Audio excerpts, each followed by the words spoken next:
Wake up, boy. I said wake up.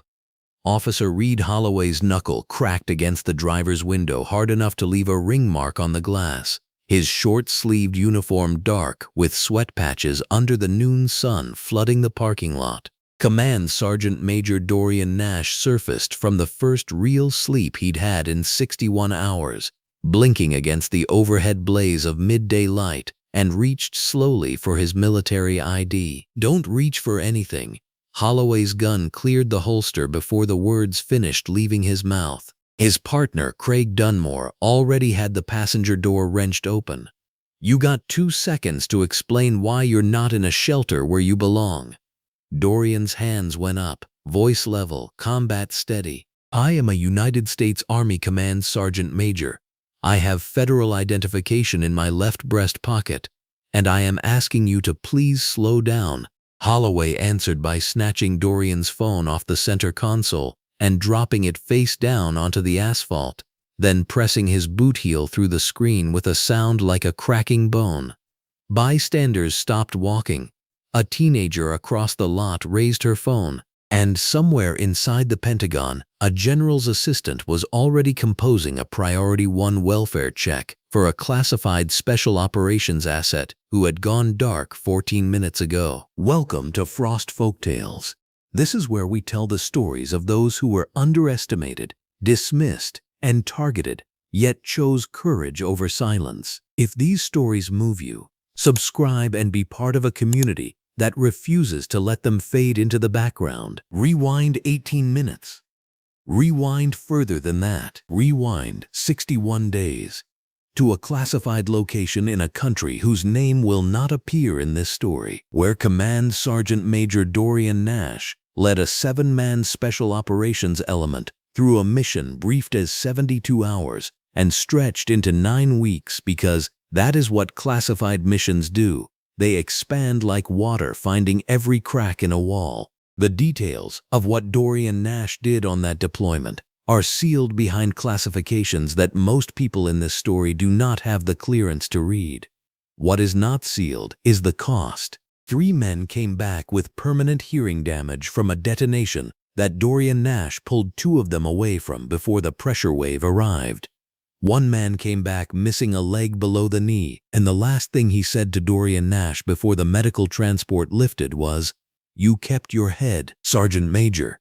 And Dorian Nash had nodded and said, "That's the job," and believed it, and carried the weight of that belief across 9 time zones back to American soil. He landed at Fort Caldwell's airfield at 6:48 a.m. on a Tuesday morning, completing his re-entry protocols, turning in equipment, sitting through a 40-minute medical screening with a young Army physician who asked him on a scale of 1 to 10 how he was sleeping, and Dorian Nash said 6 because 6 was honest enough to pass, and not so honest that it opened a door he didn't have the energy to walk through yet.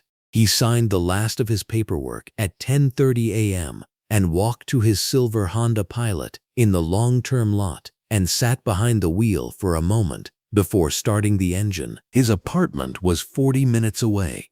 40 minutes on the interstate, which he had done 100 times, which was nothing, which was less distance than some of the night movements he had run on foot, carrying a full combat load. He pulled out of Fort Caldwell's main gate at 10:41 a.m. and drove 17 minutes before his eyes began closing in the particular slow way that is not tiredness, but the body's absolute refusal to continue. Not a request, a shutdown. He took the next exit, found the Food Max on Meridian Avenue, and pulled into the far corner of the parking lot where the midday sun came straight down through the windshield, and the AC hummed steadily, and the parking lot sounds of grocery carts and car doors were, in their ordinary way, the most peaceful sounds he had heard in 61 days. Before he closed his eyes, habit and protocol and something older than either one made him press his left hand against his chest, feeling the stiff fold of documents in his breast pocket. Military ID, common access card, his DD-214. He had carried identification in that pocket since his first deployment, because identification is armor when you are a black man in a uniform that some people can see, and some people, looking at the man inside it, choose not to. He had learned that early, and the learning had never stopped being necessary. He pressed his hand against that pocket, felt the cards through the gray Henley, pulled his dark navy cargo pants straight at the knee out of long habit, and closed his eyes. He was asleep in 4 minutes. Deeply, completely, and entirely harmlessly asleep in a legally parked car in a public parking lot at 12:14 p.m. on a Tuesday. This is the fact that everything else in this story will return to. A man asleep in a car. A man who had spent 61 days making the world safer for people who would never know his name. Exhausted past the threshold of safe driving, doing the responsible thing, doing exactly what a careful person does, and sleeping. Reid Holloway and Craig Dunmore were in the Foodmax parking lot because of a noise complaint 3 rows over, a truck with a malfunctioning car alarm that had been cycling for 20 minutes and generated 4 separate calls to non-emergency dispatch. They found the truck, confirmed the owner had already been notified, and were preparing to clear the call when Reid Holloway spotted the silver Honda Pilot idling in the far corner with its windows up and a figure inside that he decided, from a distance of 40 feet, was suspicious. There is a specific kind of decision that gets made in that moment. A car idling in a parking lot during midday business hours is not unusual. People eat lunch in their cars. People make phone calls. People, as it turns out, sleep. Craig Dunmore would later say, in a background conversation that would make its way into print, that he didn't think it was anything, but he followed his partner because following his partner was what he did, and silence was the shape his compliance took. Reid Holloway walked to the driver's window and knocked. Not a courtesy knock, the kind of knock that is already an accusation, all knuckle and authority, cracking against the glass with the sharp report of someone who has already decided what they think before the window comes down. Dorian Nash surfaced from the deepest sleep he had managed in over 2 months. His eyes opened onto brightness, flat noon light, overhead and relentless, flooding the parking lot and the inside of his car simultaneously. He processed the situation in the trained way. Uniformed officer, weapon holstered but right hand resting on the grip, aggressive posture. Second officer moving around the front of the vehicle toward the passenger side. He did not panic. He did not make sudden movements. He placed both hands flat and visible on his thighs, and he looked at Reid Holloway, and he took a breath. His hand moved toward his left breast pocket. Don't reach for anything. The gun cleared the holster with a mechanical click that was loud in the closed space between the window glass and the officer's body, and Reid Holloway's face was hard and entirely certain, and the gun was pointed at a man who had been asleep 6 seconds ago. Craig Dunmore wrenched the passenger door open. The interior of the car flooded with parking lot noise and heat. Dorian Nash put both hands up, fully up, past his shoulders, palms forward. The universal language that costs a man something every time he performs it, and costs him more each time than the last. His voice came out level, not soft, not submissive, not frightened. Level, the way a combat briefing is level, because clarity saves lives, and this was not different from that in any way that mattered. I am Command Sergeant Major Dorian Nash, United States Army. I have federal identification in my left breast pocket. I am not a threat. I am asking you to allow me to show you my credentials. Reid Holloway said, "Stop talking. I have documentation that will clarify." I said, "Stop talking." Dorian Nash stopped talking. He kept his hands up. He watched Reid Holloway's face and saw nothing there that recognized him. Not the uniform he wasn't wearing, not the rank he had named, not the simple, ordinary humanity of a tired man who had been asleep in his car. He saw a conclusion that had been reached before the window was knocked on, and he understood with the clarity of a man who has survived things by reading situations accurately that talking was not going to change that conclusion. His phone was on the center console. The screen lit briefly. A notification, something ordinary, the world continuing its business. and Reid Holloway's eyes went to it, and then Reid Holloway reached through the open driver's window, picked up the phone, and dropped it face down onto the asphalt outside the car. The crack of it hitting pavement was sharp and clean. Then Reid Holloway's boot heel came down through the screen. The sound it made was the sound of something being ended. Not just a device, a connection, a record, a voice. Dorian Nash had his sister's number on that phone. He had General Pennington's number on that phone. He had photographs from the last 61 days that no one else would ever take. Small private images that soldiers keep because memory is fragile and the mind loses things. He had 14 unread messages and 2 missed calls from people who had been waiting for him to come home. All of it was under Reid Holloway's boot heel on a parking lot in the noon sun. Dorian Nash kept his hands up. "Get out of the vehicle." Reid Holloway's voice had the flat authority of someone who had never been told no by someone who looked like the man he was looking at. Dorian Nash began to shift his weight to comply. The slow, visible, deliberate movement of a man demonstrating at every moment that he is not a threat, that he is following instructions, that he is giving every possible signal of cooperation.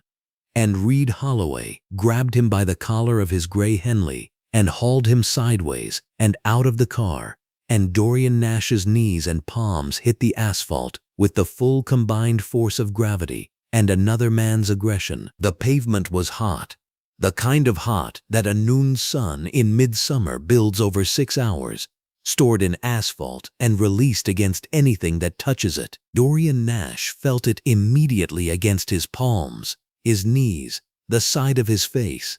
He did not struggle. He did not pull away. Craig Dunmore was at his back, and the zip ties came out and clicked tight, and Dorian Nash lay flat and still and kept his breathing even. Across the parking lot, 32 feet away, 17-year-old Kezia Tamboli had stopped walking to her mother's car. Her phone was up. The screen was recording. She had not decided to record it. She had simply raised her phone the way her generation raises their phones when something happens that the world needs to see. Instinctively, immediately, understanding before any adult near her had processed what they were watching, that this moment required a witness. Dorian Nash could see the shattered phone screen from where he lay. The fragments of glass caught the noon light and scattered it in small, precise directions, each piece holding a sliver of the overhead sun. He looked at those fragments, and he did not think about Reid Holloway. He did not think about the gun, or the zip ties, or the heat of the asphalt against his face. He thought about a sand-colored road in a country he is not permitted to name in this story, a road he had walked at dawn after a long night, and the specific quality of light on that road, and the way the men behind him had been quiet and steady and trusted him completely. He thought about what it meant to be trusted with lives. He thought about what it cost to be trustworthy and what it cost to be doubted, and how those two things lived in him simultaneously, had always lived in him simultaneously, and how today was not the first time, and that truth was both the most exhausting thing he carried and the thing that had made him, over 20 years, unbreakable. His hands stayed still. His breathing stayed even. The asphalt burned, and the noon light came straight down, and somewhere above his head, across the country, a Pentagon assistant pressed send on a Priority 1 welfare check. The machinery was already moving. Dorian Nash closed his eyes against the light and waited. The 3rd precinct of Meridian City was a building that smelled like burnt coffee and fluorescent light. If fluorescent light had a smell, which Dorian Nash had decided somewhere around his 3rd hour on foreign soil during his 2nd deployment, that it absolutely did. It was the smell of waiting rooms and processing desks and systems that moved on their own schedule, indifferent to the human being standing inside them. He stood at the intake desk with his wrists zip-tied in front of him, back straight, chin level, hands resting on the counter's edge, with the practiced neutrality of a man who had been briefed in rooms where the wrong muscle movement could end a negotiation. His gray Henley had a dark smear across the left shoulder where the asphalt had kissed it. His dark navy cargo pants had a torn seam at the right knee. He noticed both things the way a soldier notices damage to equipment. Catalogued, filed, not dwelled upon. Sergeant Pete Durbin sat behind the desk in a short-sleeved uniform shirt that had been washed too many times, the fabric pilled at the collar, his eyes fixed on a monitor that Dorian Nash could not see.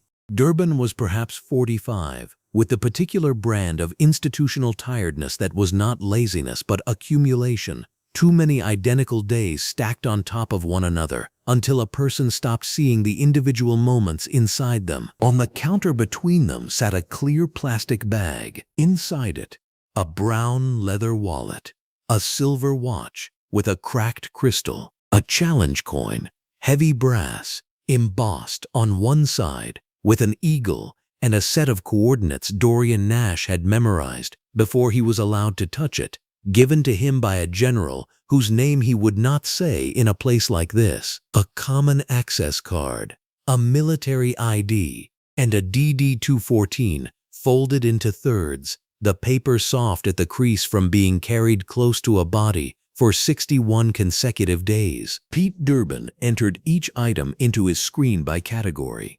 Personal effects, currency, documents. He typed the word documents, hit tab, typed MISC military, and moved on.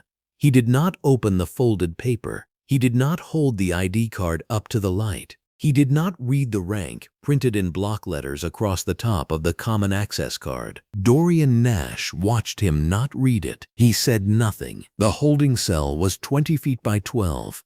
Lit from above by a panel of overhead fluorescent tubes that hummed at a frequency just below the threshold of a headache. The bench was bare metal, bolted to the wall, and the wall was painted the color of an old decision. Not quite gray, not quite green. The kind of color chosen by someone who had given up on color mattering. There were two other men in the cell. The first was young, early 20s, wearing a white t-shirt and dark jeans. Sneakers that had once been expensive. He was sitting with his elbows on his knees and his head slightly forward. And when Dorian Nash came in, he looked up with the automatic wariness of someone who had been in rooms like this before and had learned to read new arrivals quickly. He watched Dorian Nash cross to the far end of the bench, sit down, and settle his hands in his lap. Zip ties cut at some point between intake and here, replaced with the quiet custody of a man who no longer needed restraining because he had never needed restraining in the first place. The second man was older, perhaps 60, wearing a green flannel shirt and dark khaki pants, and he sat at the far corner of the bench with his arms folded and his eyes half closed. He was not sleeping. Dorian Nash could tell the difference. The older man was watching everything through lowered lids the way men watch things when they have learned that the cost of appearing to watch is sometimes higher than the value of seeing. The younger man said, "What you in for?" Dorian Nash said, "Sleeping in my car." A beat of silence.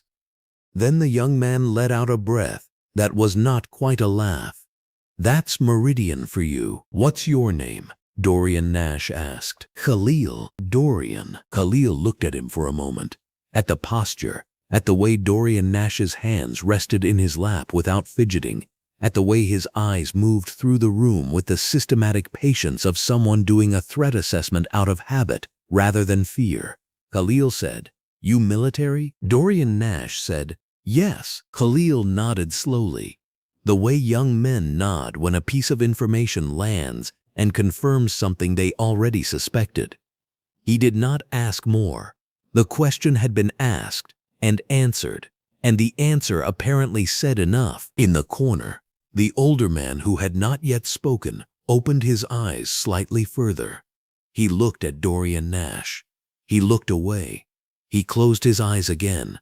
Dorian Nash got the sense that Roy, he would learn the name later. When Roy finally said it, 2 hours into their shared silence, for no apparent reason and with no apparent expectation of conversation, had seen many things in rooms like this, and that Dorian Nash was simply one more thing he was cataloging behind those still, watchful lids. At 12:40 p.m., Dorian Nash asked for a phone call. The officer who brought the water cups, a young man in a long-sleeved uniform who moved through the cell area with the studied avoidance of someone who had been trained to process and not engage, said that the phone call would happen when processing was complete. Dorian Nash said, "Processing was complete 40 minutes ago. I watched the intake officer close the file." The officer said, "When processing is complete, sir," and left. Dorian Nash sat back against the wall. He breathed once, slowly, through his nose.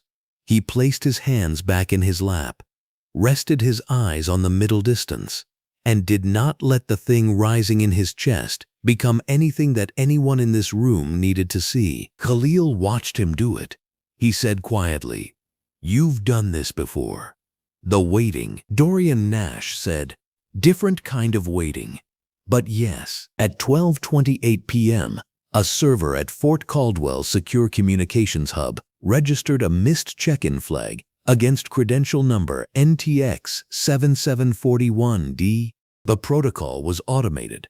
Every special operations asset returning from a classified deployment was required to log a location confirmation within 90 minutes of departure from the base airfield. The window had opened at 11:14 a.m. when Dorian Nash's transport had touched down.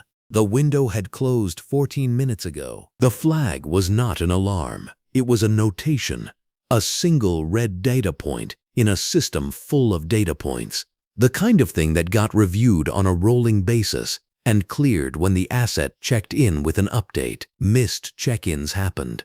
Traffic happened. Fatigue happened. But NTX 7741D was attached to a classification level that had its own protocol. And by 12:35 p.m., the flag had automatically escalated to a human review desk at the Pentagon's Special Operations Support Liaison Office. The woman at that desk had been doing her job for 11 years. She pulled the flag, cross-referenced the asset file, noted the classification level, and picked up her phone. By 12:41 p.m., the call had reached the executive assistant to General Arthur Pennington, a two-star commanding general who was currently in a briefing on the 6th floor of a building in Arlington, Virginia, whose precise name is not part of this story. The assistant typed a welfare check request, flagged it Priority 1, and walked it physically to the briefing room door. Generals received a great many messages during briefings. General Arthur Pennington received this one, read it in 4 seconds, and stood up. Dorian Nash asked for a phone call a second time at 1:03 p.m. The answer was the same. He returned to the bench. He sat with the patience that is not the same as acceptance, that is not the same as surrender. That is the particular muscle a person develops when they have learned, through training, through history, through the specific education of being a black man in America, that losing your composure in a space controlled by people who want you to lose your composure is the one thing you cannot afford to do. Khalil was watching him again. "You're not scared," Khalil said. It was not quite a question. Dorian Nash said, "I'm not nothing. But scared isn't the most useful thing to be right now." Khalil was quiet for a moment. Then he said, "My uncle told me something like that once. He did 18 months. Said you gotta decide what you're gonna be in here before they decide it for you." Dorian Nash looked at him. Smart man. He was. The older man in the corner, Roy, opened his eyes fully for the first time since Dorian Nash had entered the cell. He looked at Dorian Nash steadily for 3 seconds, then closed his eyes again, and something in the movement of it felt, to Dorian Nash, less like dismissal and more like acknowledgement, like a man who had seen enough to recognize something real when it sat down across from him. 3 miles away, in the parking lot of the Food Max on Creston Boulevard, Kezia Tamboli was standing beside her mother's sedan with her phone in both hands, watching the thumbnail of the video she had just shot load in slow, ticking progress. She was 16. She wore a yellow t-shirt and white shorts and had been in the parking lot waiting for her mother to finish shopping when the police car had pulled in and the whole thing had unfolded in front of her in 2 minutes and 14 seconds of unavoidable clarity. She had not moved the whole time. She had held the phone still, angle steady, because her media class had taught her to keep the horizon level, even when everything else in the frame was chaos. Now she sent the video to 3 friends.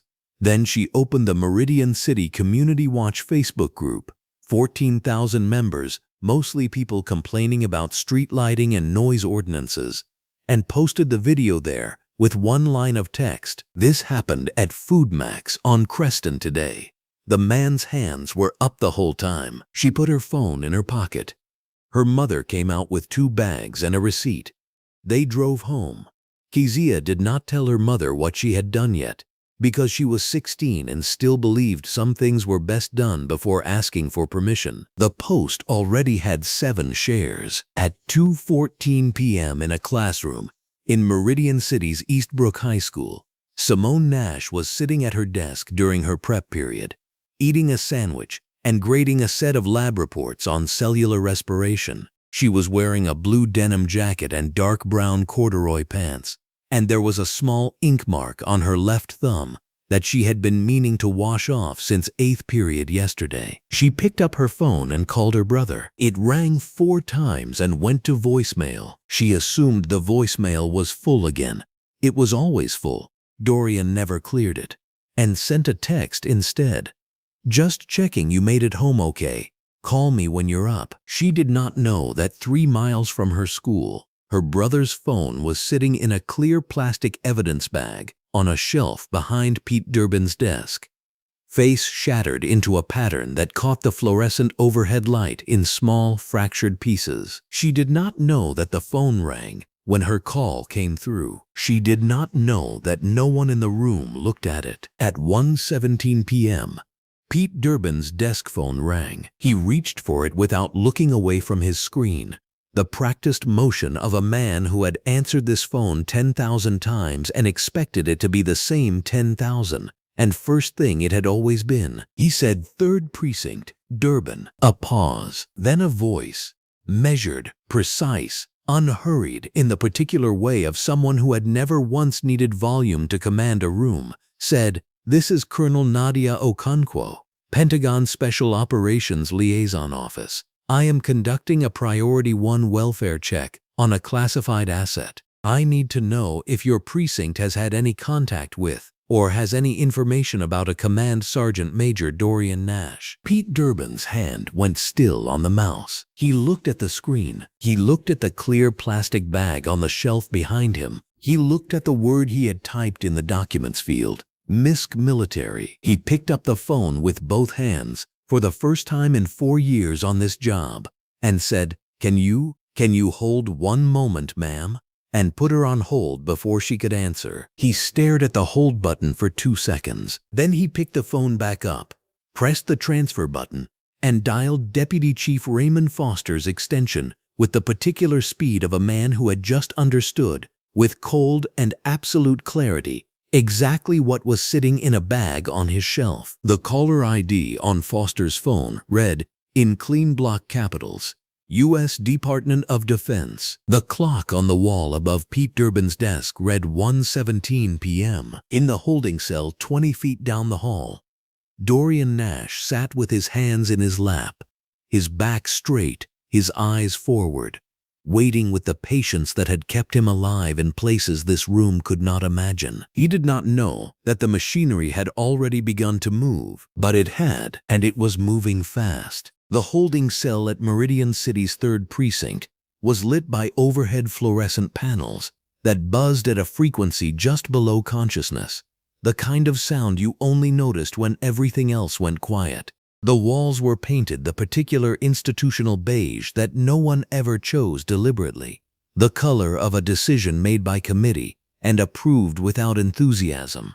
A metal bench ran along 2 walls.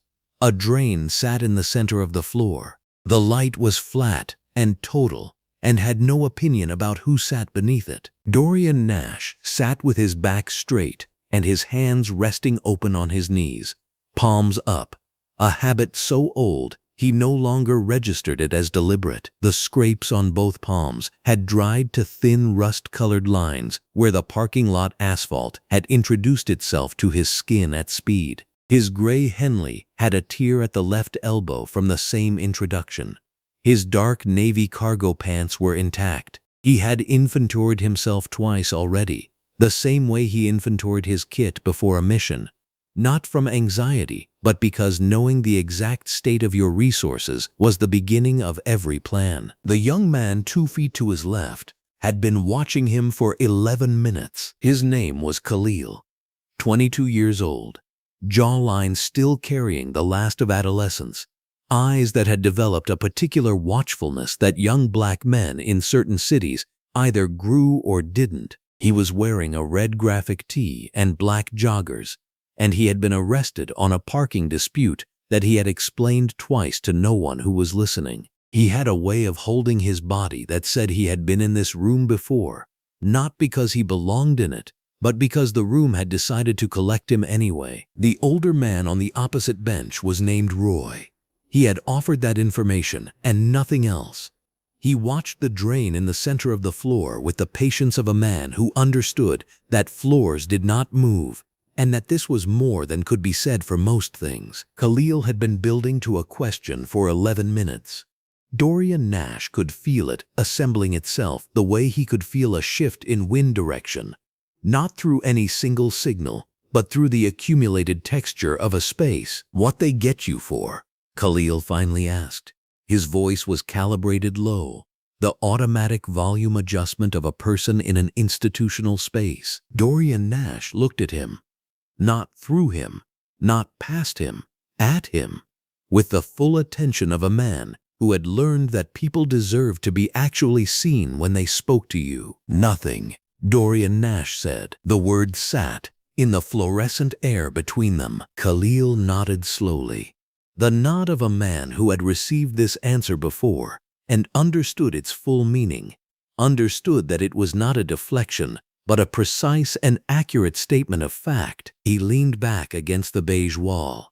"Yeah," he said quietly, "that's the one." Nothing. The word opened something in Dorian Nash's memory that he had not intended to open, and the fluorescent cell went somewhere else for a moment, became a different light entirely. He was 11 years old, and the light was afternoon and golden, falling through the oak trees on Clement Street in a St.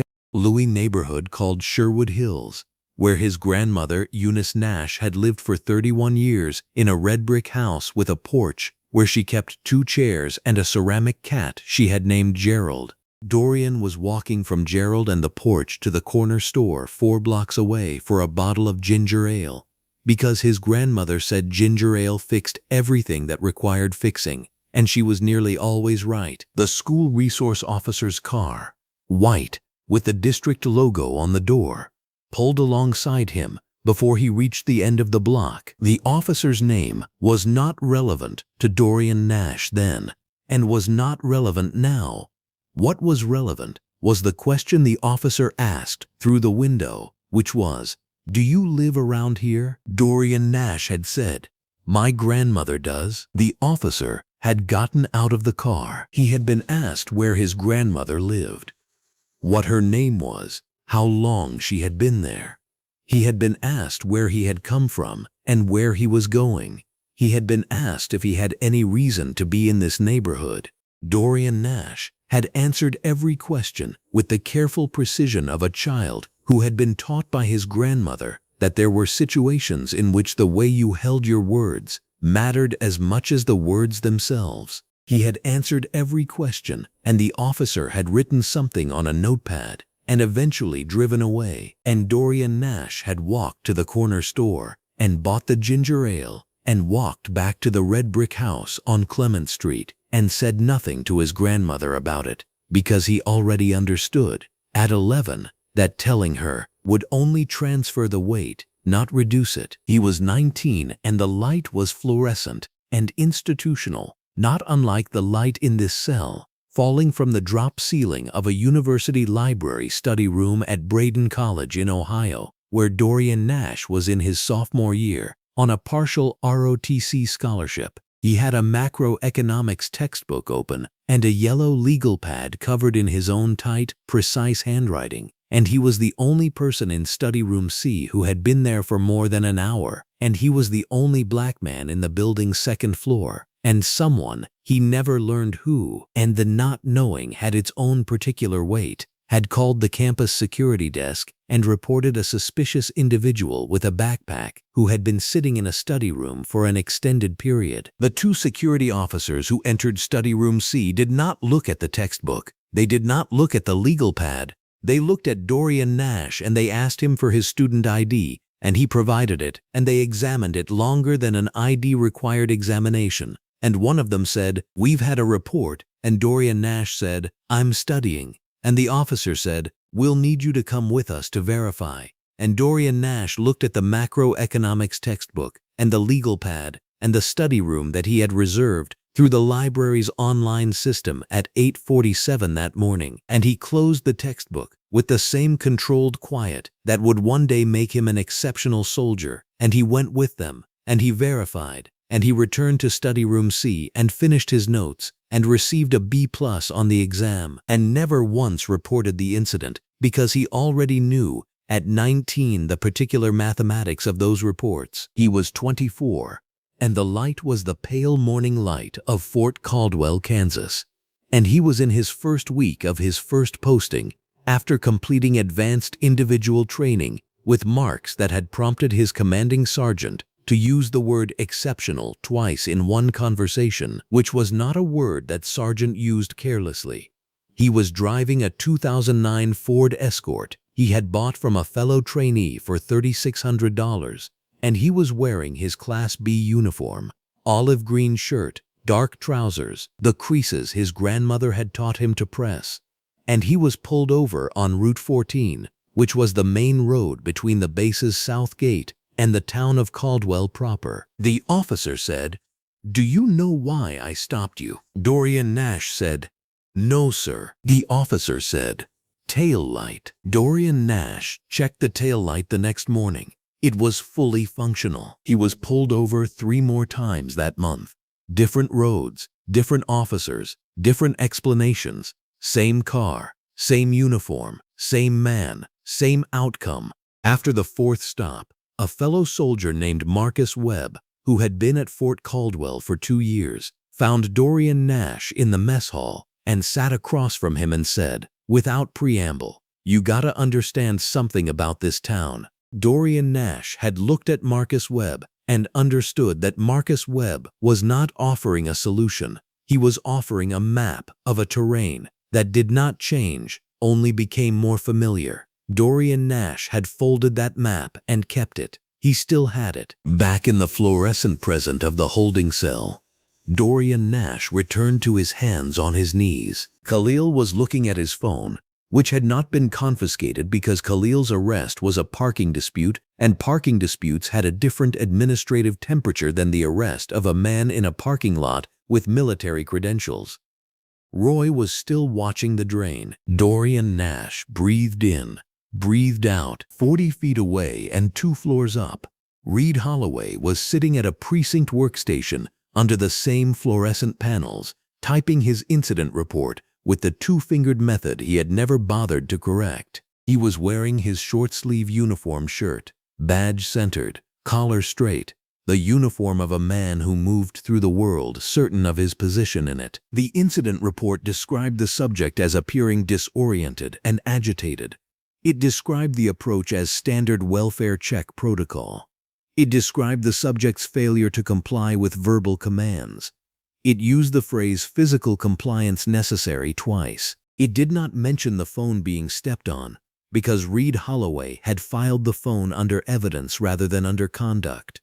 A bureaucratic maneuver so habitual he no longer registered it as a choice. Craig Dunmore sat at the workstation beside him, his own keyboard untouched. Craig Dunmore was 31 years old and had been on the force for 6 years and had a daughter who was 4 and a wife who was a physical therapist and a mortgage on a house in a neighborhood he considered good, by which he meant safe, by which he meant familiar.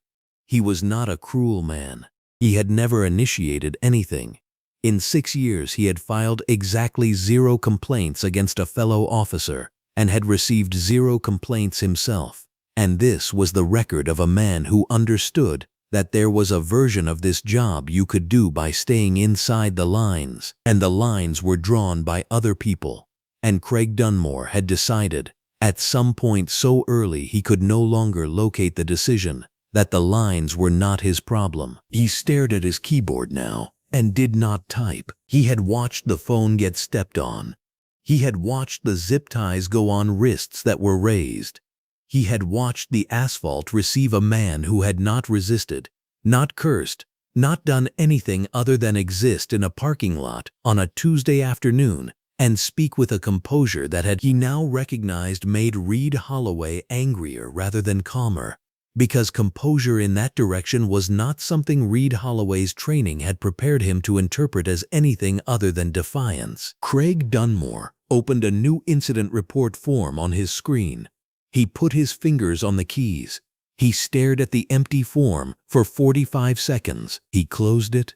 He stood up and said he was getting coffee, and walked to the break room and stood in front of the machine and did not make coffee. The silence he carried was its own kind of document. In the precinct lobby, a man in his mid-60s with a gray blazer over a blue-collared shirt and dark trousers was standing at the front desk with the particular energy of a person who had learned patience not as a personality trait, but as a tactical choice. His name was Wallace Grimes, and he had retired from the city council 4 years ago. And he had seen many things in those years, but he had been returning a grocery cart at the Foodmax lot at 12:14 p.m., and what he had seen there had required 3 phone calls before he even reached his car. He had already called his former council colleague. He had called a pastor who ran a community mediation center on 18th Street.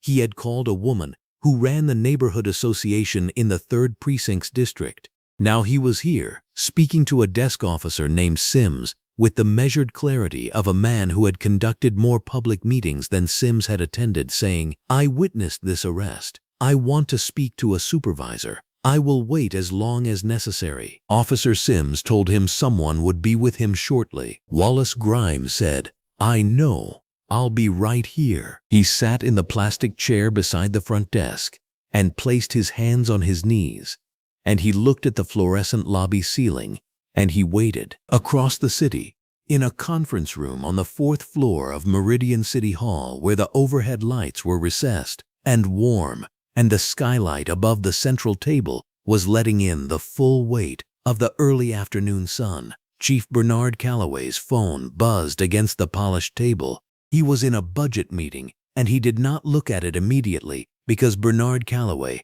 had the discipline of a man who understood the theater of institutional authority, which required not checking your phone in meetings. He looked at it. 90 seconds later, the internal alert was brief.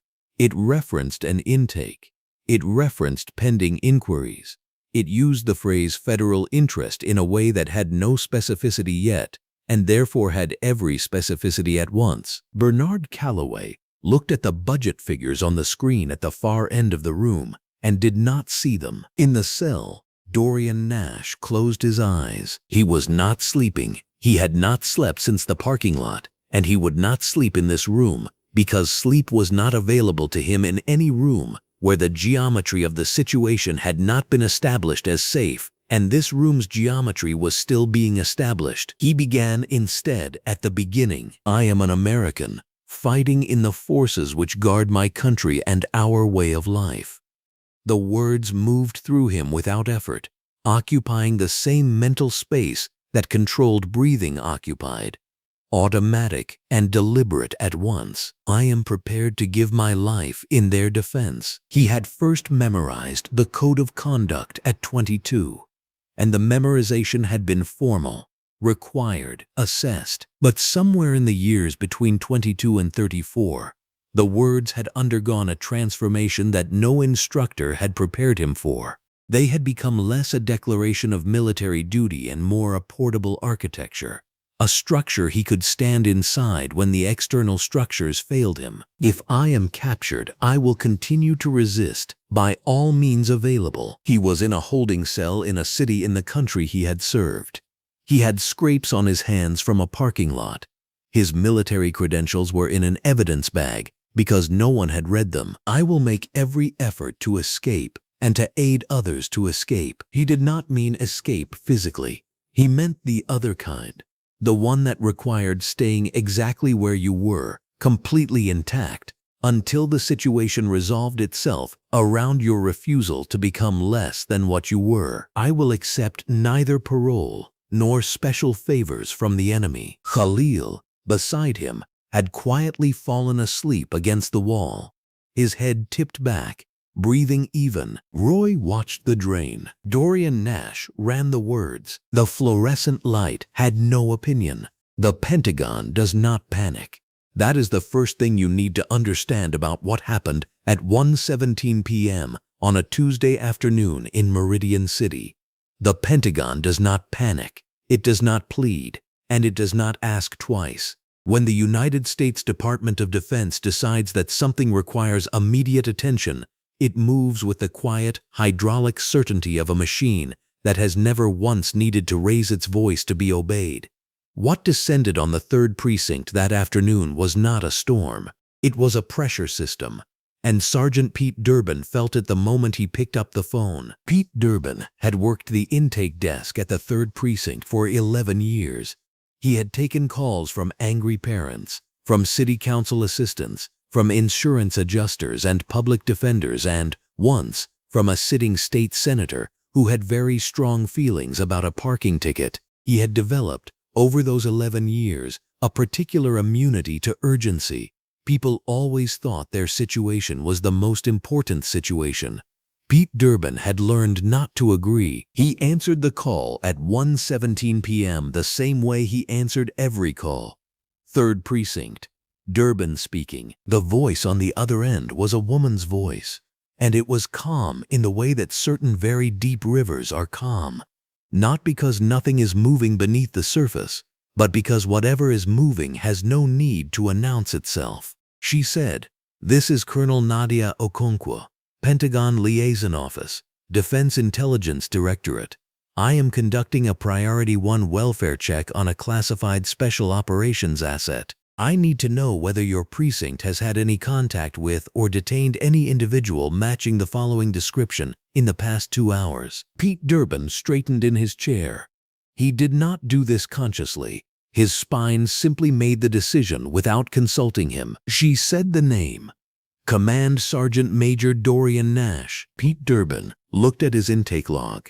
He looked at it for approximately 2 seconds. Then he said, "Colonel, I'm going to transfer you immediately to a supervisor. Please hold." To his credit, he did not put her on hold for long.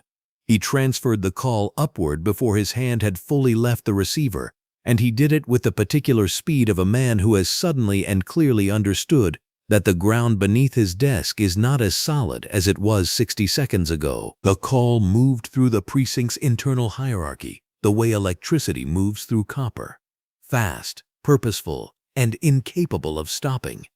It bypassed Lieutenant Carruthers, who was in a use-of-force seminar and could not be reached. It bypassed Captain Yi, who took one look at the transferred notation.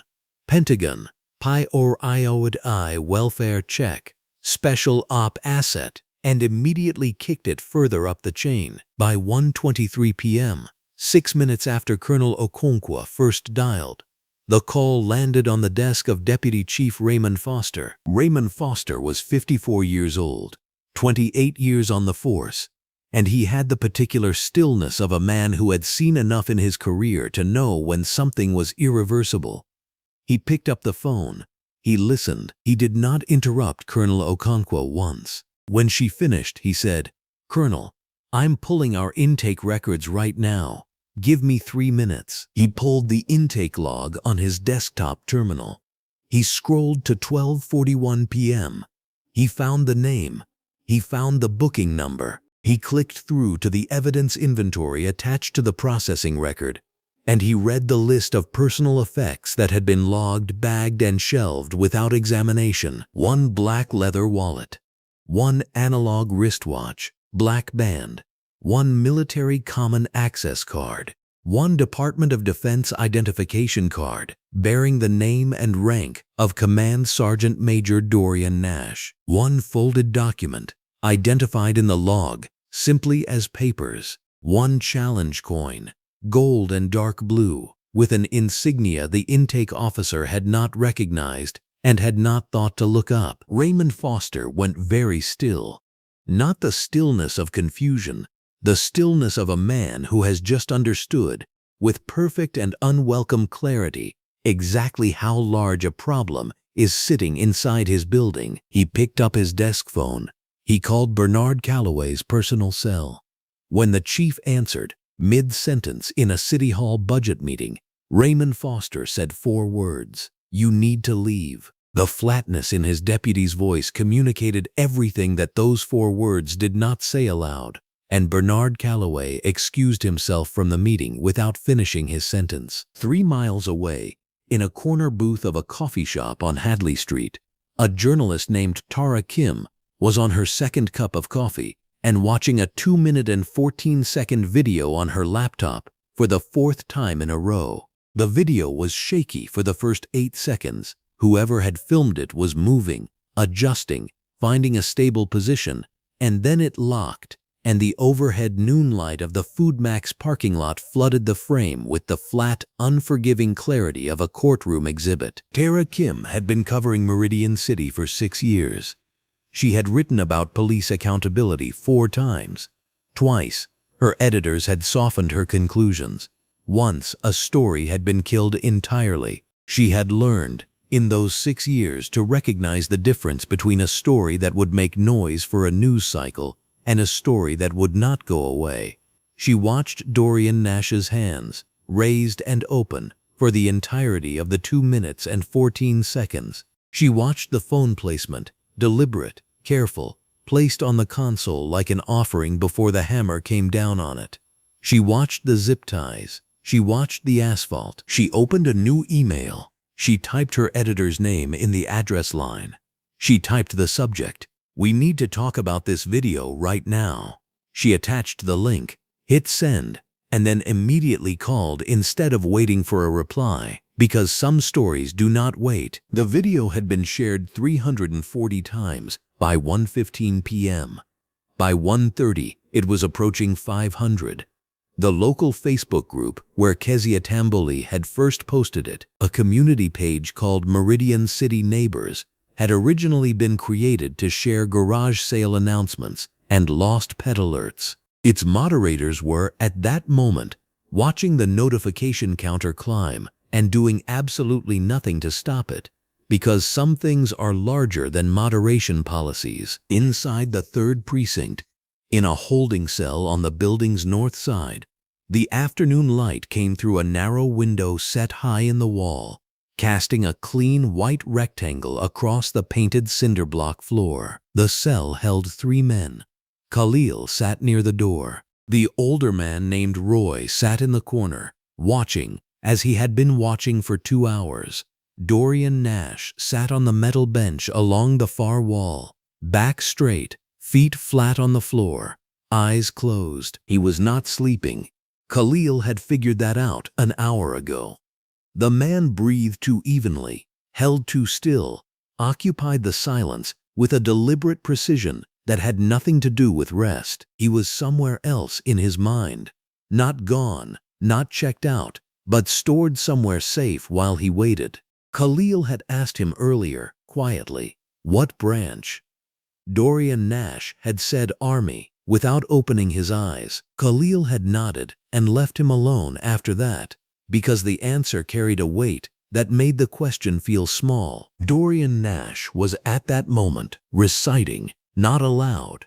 In the ordered chambers of his mind, he was moving through the Army's soldier's creed, word by word, the way another man might count a rosary. It was not desperation, it was maintenance. He had learned over 4 deployments and 11 years of service that the mind under sustained stress is a machine that requires calibration, and that the specific language of discipline, memorized, precise, load-bearing, was one of the most reliable tools he possessed. He had used it in a vehicle, in a country he could not name in this story, when the darkness outside the armored glass was absolute and the mission had gone quiet in a way that meant something was wrong.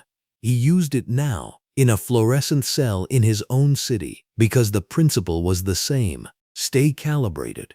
Stay present.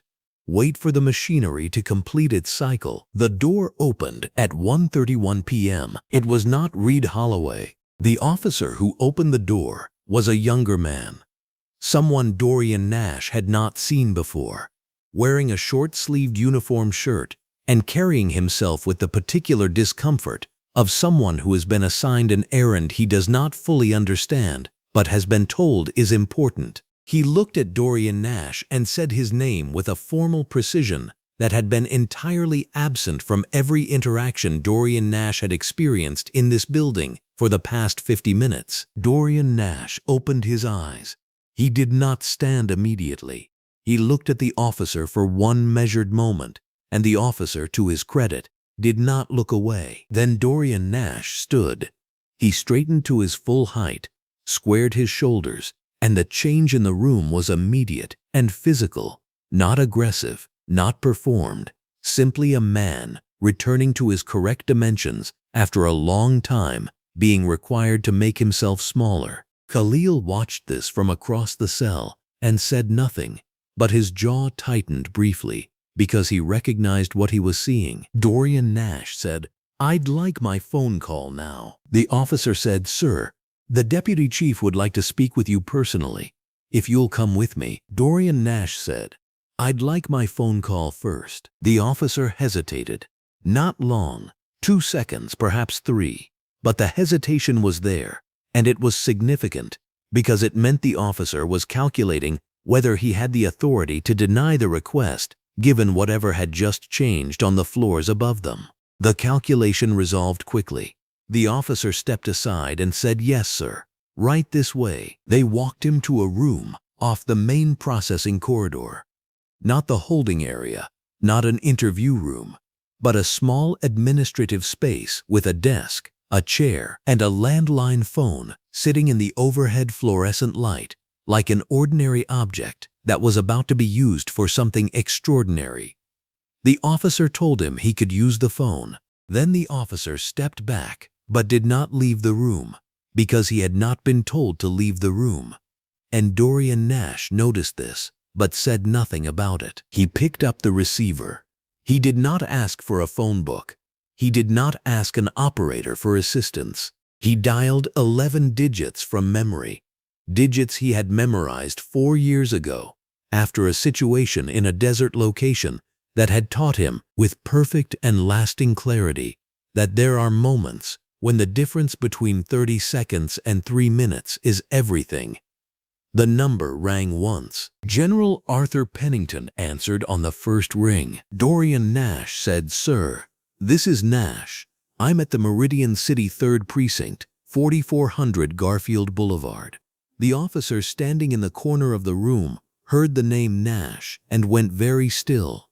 He had, in the past 10 minutes, heard that name spoken with a quality of institutional alarm that he had never previously encountered in this building, and hearing Nash speak it himself, in that quiet and precise voice, produced an effect that the officer would not have been able to fully articulate, but would not forget. He spoke for under 90 seconds. He gave the general the address, the arresting officers' names, the approximate timeline, and a factual account of the incident that contained no editorializing, no elevation of tone, and no request for anything specific, because Command Sergeant Major Dorian Nash did not make requests of that nature. He gave a situation report. He gave it the same way he would give one in a forward operating base, or in a secured vehicle, or crouched behind cover in a place he could not name, because the situation was what the situation was, and clarity was the only tool that mattered. The general said one thing before the operational response. "Are you injured?" Dorian Nash looked at his palms.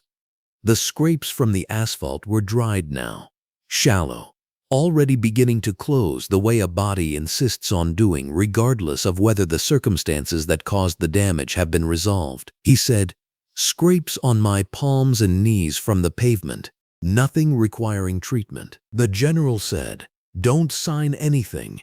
Morrow will be there in 40 minutes. Then the call ended. It lasted 4 minutes and 20 seconds. The officer standing in the corner of the room had expected raised voices, had expected the theatrical declaration of consequence that people imagine powerful men make in private moments.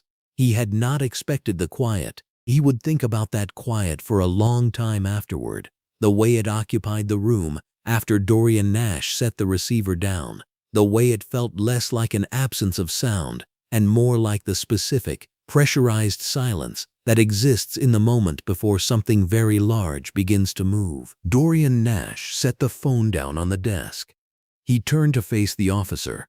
He stood in the overhead fluorescent light of that administrative room, gray Henley, dark navy cargo pants, palms scarred from a parking lot and from places further away than that, and he looked at the officer with an expression that was not anger and was not triumph and was not the performance of either. He said, "I'll need a pen and a piece of paper. I'd like to begin writing down everything I remember about this afternoon while it's still clear." The officer produced both.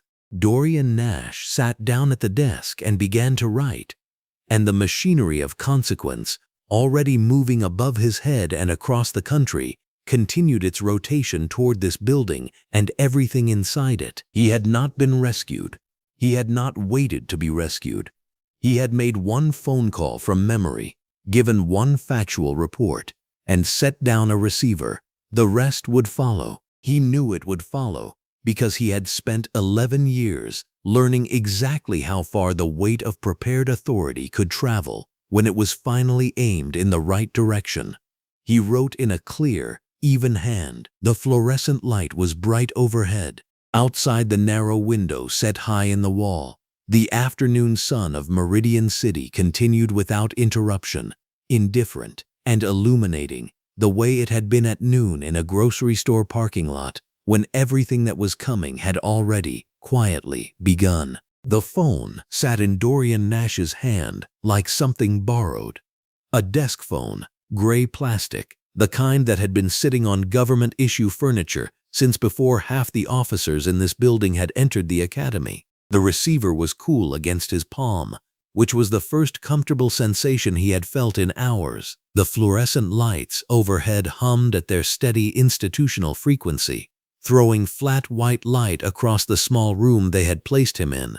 Not a cell, not quite an office, something in between, a beige room with a single table and 2 chairs that smelled like burnt coffee and document dust. Officer Tamara Wicks, who had escorted him here with a formality entirely absent from the officers who had put him on the asphalt, stood near the door with her hands clasped in front of her. 2 other officers, whose names Dorian Nash had not been given, stood in the doorway. All 3 were listening. Dorian Nash knew they were listening. He dialed anyway. It rang once. "Nash?" General Arthur Pennington's voice came through the receiver with the particular density of a man who had been waiting. Not waiting by the phone. A man like Pennington did not wait by phones, waiting in the way that senior commanders wait, actively, with the machinery of response already in motion before the situation fully declares itself. "Sir." Dorian Nash's voice was level.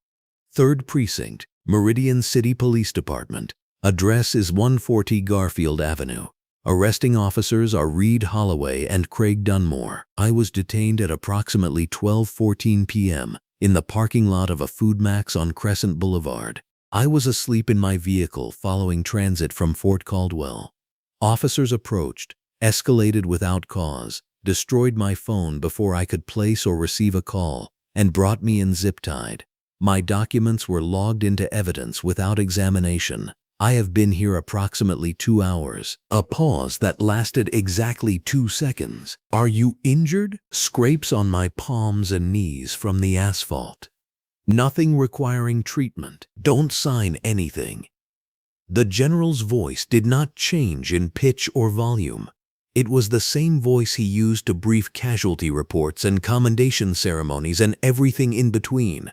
A voice that had long ago burned away the register of surprise. "I'll have Morrow there in 40 minutes.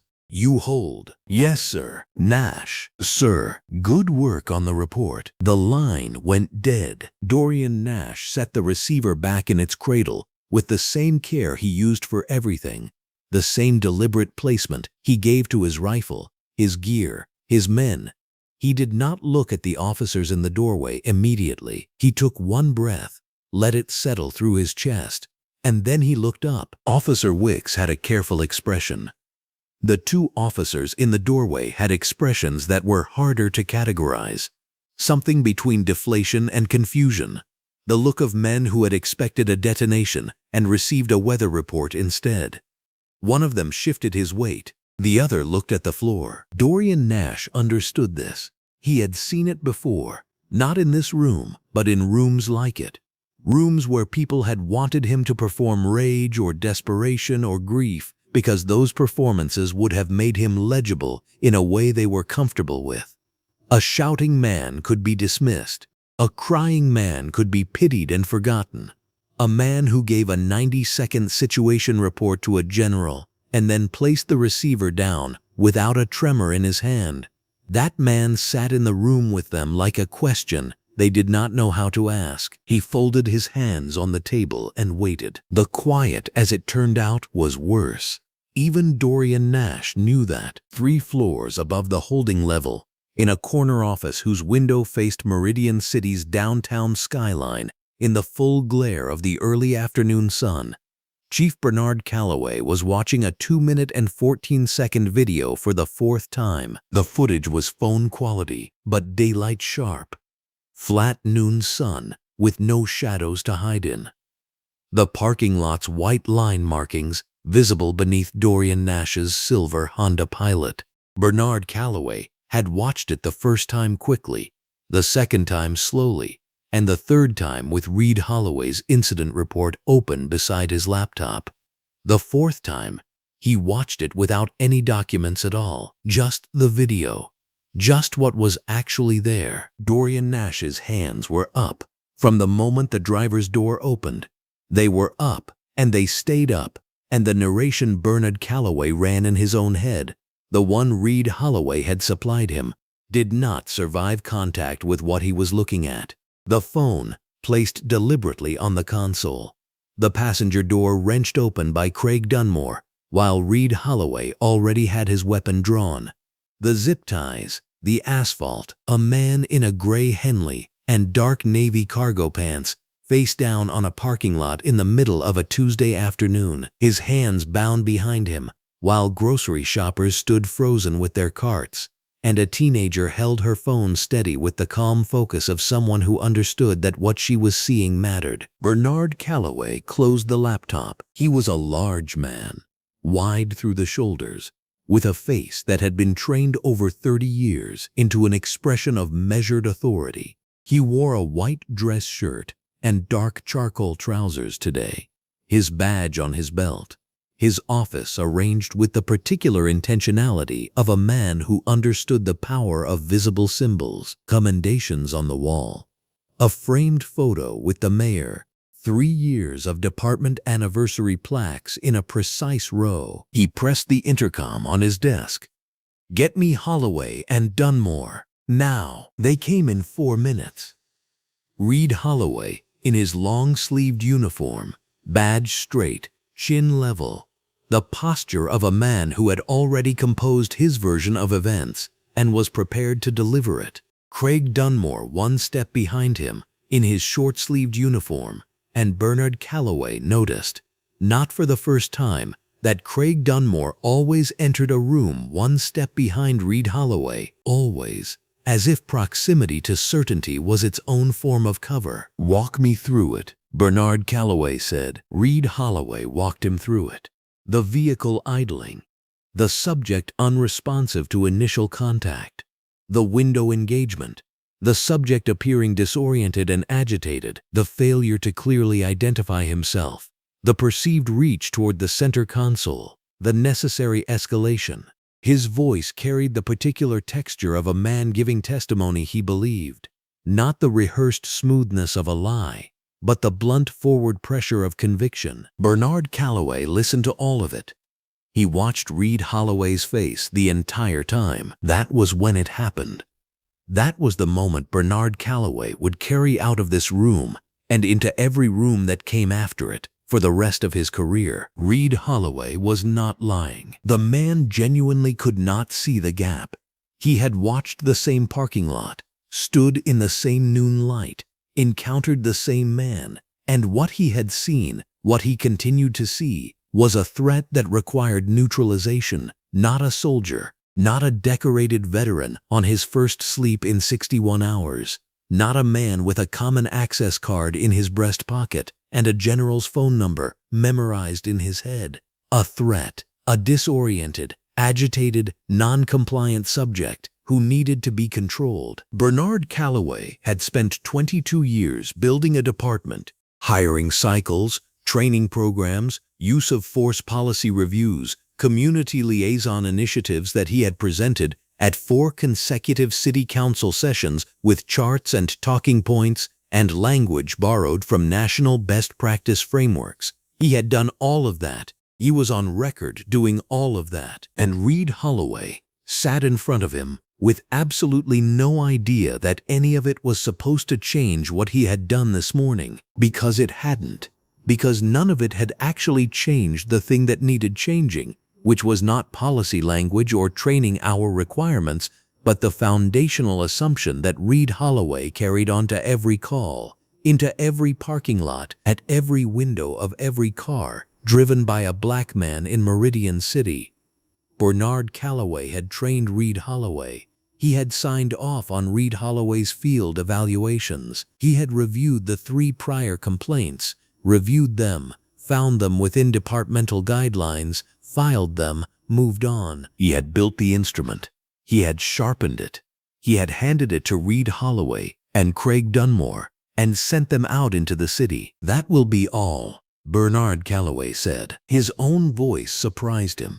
It was very quiet. Reid Holloway and Craig Dunmore left. Craig Dunmore glanced back once from the doorway, and Bernard Calloway caught it.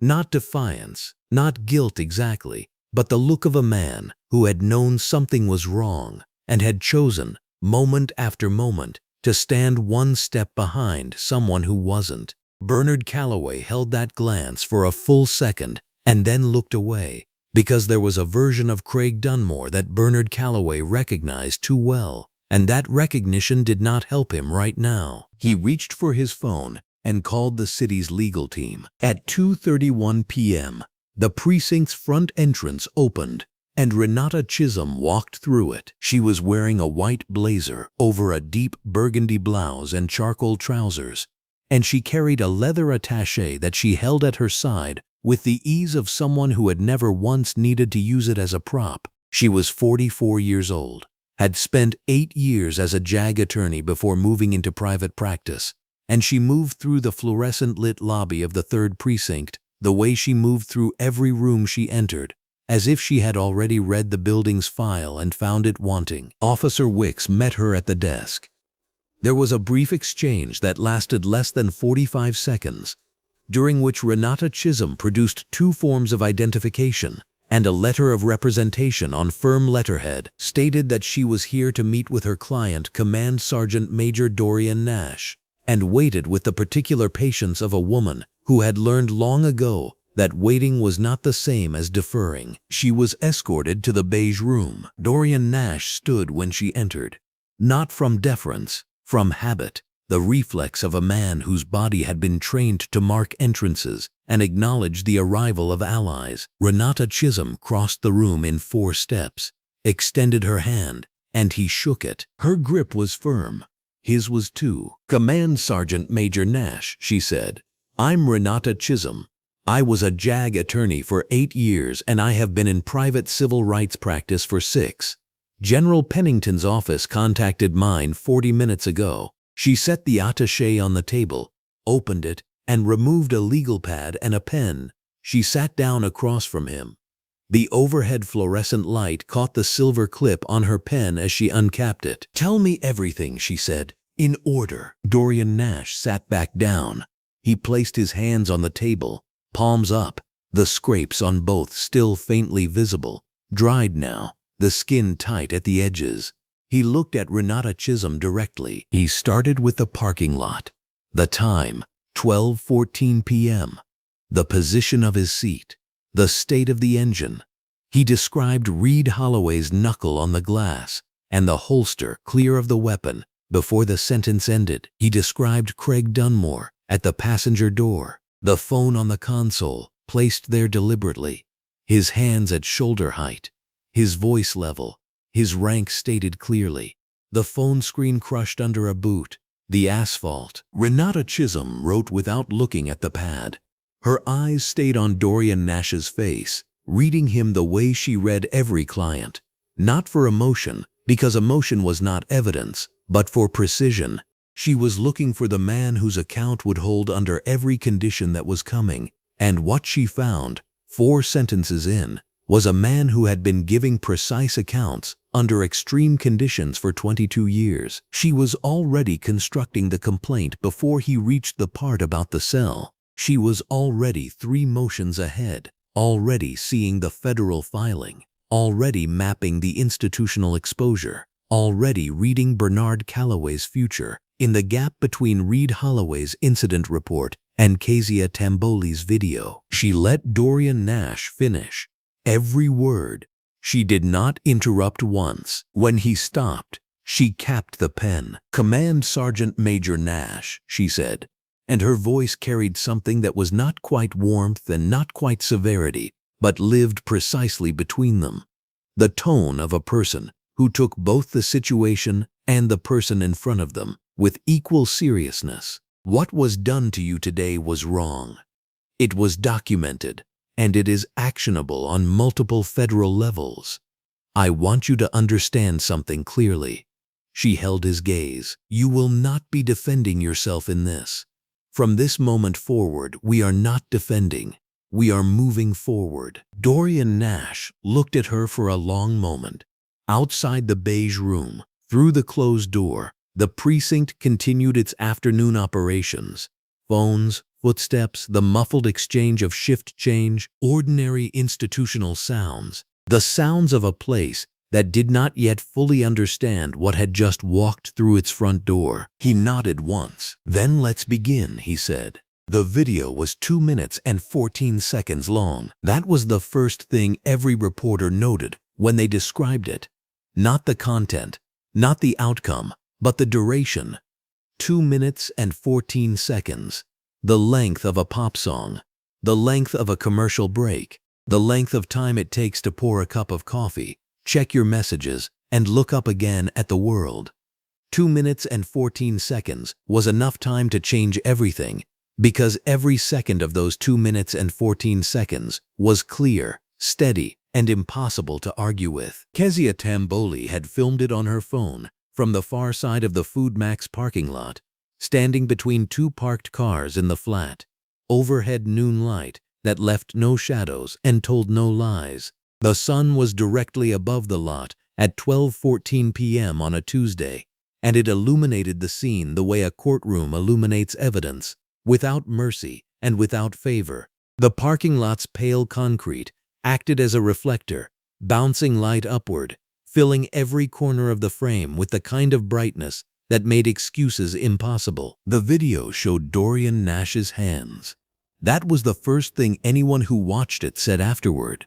His hands were up before Reid Holloway's knuckle even finished its second knock on the glass. Up and open, palms forward, fingers spread, the universal grammar of a man who understood the assignment and had decided to survive it. His gray Henley stretched across his shoulders as he raised both arms, and those arms stayed raised for the entirety of what followed. They did not drop. They did not reach. They did not do anything that any reasonable person watching the footage could describe as threatening. The video showed the phone. This was the detail that would replay on cable news more than any other. Dorian Nash had set his phone on the center console with a deliberateness that was almost ceremonial. The careful, slow placement of a man who understood that every movement was being watched and evaluated and potentially used against him. He had set it down gently, with 2 fingers, the way you set down a glass on a surface you don't want to scratch. And then Reid Holloway's boot had come through the passenger door that Craig Dunmore wrenched open from the outside, and the phone screen had shattered against the console edge with a crack that Kezia Tamboli's microphone picked up clearly enough that 3 audio engineers would later confirm it in sworn depositions. By 4 p.m., 3 regional news stations had the video. A producer at Channel 7 had found it in the Meridian City Community Facebook group while running routine social media monitoring for afternoon stories. She had watched it once, then walked directly to her editor's office without stopping to refill her coffee. By 4:22 p.m., Channel 7 was running a lower third chyron that read breaking, Army veteran detained in Meridian City grocery store parking lot. By 4:45 p.m., Channels 4 and 11 had the same footage from different sources. The video had been shared enough times that sourcing it had become irrelevant. Tara Kim, the journalist who had found Kezia Tamboli's video early that afternoon, had spent 4 hours on the phone before she published a single word. She called the 3rd Precinct, the City Communications Office, the Army Public Affairs Office at Fort Caldwell, and a former JAG attorney she trusted to explain what a DD-214 was and what a common access card meant in terms of federal identity. She called Wallace Grimes, who had been standing in the precinct lobby for most of the afternoon and was willing to go on record with everything he had seen. She called 2 neighbors of the Foodmax who had been in the parking lot. She called the Pentagon media line and received a response that was 3 sentences long and contained, in its careful bureaucratic construction, more confirmation than a press conference would have provided. She published at 5:47 p.m. The headline read, Army Special Operations, Soldier Dragged from Car at Gunpoint Outside Meridian City Grocery Store. By 6 p.m., the story was national. The video moved across the internet the way important things move, not gradually, but in a sudden, irreversible surge. The way a dam doesn't leak and then fails, and then floods. It was everywhere simultaneously, on every platform, in every format, clipped and shared and quoted and captioned and embedded in articles that were being written faster than they could be edited. People who had never heard of Meridian City were watching 2 minutes and 14 seconds of flat noon light in a grocery store parking lot. And what they were watching was not complicated. It did not require context or explanation or a background in law enforcement procedure. It required only eyes and the willingness to believe what those eyes showed them. Dorian Nash was watching none of it. He was sitting in a consultation room on the 2nd floor of the 3rd Precinct with Renata Chisholm across the table from him. And the only screen in the room was her laptop, which was open to a legal document she was drafting in real time while he spoke. She had arrived at 2:31 p.m. in a white blazer and charcoal trousers with a leather attaché that she set on the table with the efficiency of someone who had done this before and intended to do it completely. She had listened to everything he said without interrupting. She had asked 4 follow-up questions, each one precise and purposeful, like surgical tools selected for a specific task. She had told him what she was going to file, when she was going to file it, and what it would require from him. She had not told him to be patient or to trust the process or that things would be okay, because she was not that kind of attorney, and she understood that he was not that kind of man. Outside, the precinct parking lot was filling. Wallace Grimes had not called it a protest. He had called it, in the 3 phone calls and 2 text messages he sent between 4 p.m. and 5:30 p.m., a witnessing. The distinction mattered to him, and he made it clearly. They were not there to disrupt, not there to demand, Not there yet for any of the things that would come later. They were there to be present, to stand in the light and refuse to be invisible, while a man inside those walls had been made invisible. There were 40 people at 5 p.m., standing on the sidewalk and in the edges of the parking lot under the overhead fluorescent fixtures that lined the precinct's exterior, the kind of institutional lighting that turns everything it touches into evidence. By 5:30 p.m. there were 80. By the time Simone Nash pulled into the precinct visitor lot at 6:28 p.m., having driven 17 minutes from her school, after seeing the video in the staff group chat at 6:09 p.m., there were 120 people standing in that fluorescent glow, with their phones raised, not filming confrontation, not documenting anything dramatic, simply holding light up in the same way that Kezia Tamboli had held light up, as a form of testimony, as a refusal to let the record go unwitnessed. Simone Nash was wearing a yellow cardigan and dark jeans. She had not gone home to change. She had grabbed her car keys and her phone from her classroom desk, and she had driven directly here. And the yellow of the cardigan was vivid under the parking lot lights as she moved through the crowd, saying "excuse me" quietly, making her way toward the precinct entrance. She had called Dorian Nash's phone 11 times. She knew this because her phone showed her the call log. 11 unanswered calls spanning from 12:33 p.m. to 4:45 p.m., after which she had stopped because she had seen the video and understood that the calls were going to a phone that no longer had a screen. She had watched the video twice. The second time she had watched it, she was sitting in her classroom during a free period, and the overhead lights in the empty room were very bright, and she had not cried, which surprised her. She had felt instead a stillness that she recognized from other moments in her life, from the morning their grandmother had called to tell her something had happened, from the day Dorian deployed the first time, from all the moments that were too large for an immediate response and required instead a period of simple breath before the body knew what to do next. She was walking through the precinct lobby door when she saw him. He was coming out of the elevator with Renata Chisholm beside him, and he was wearing the same gray Henley from the video,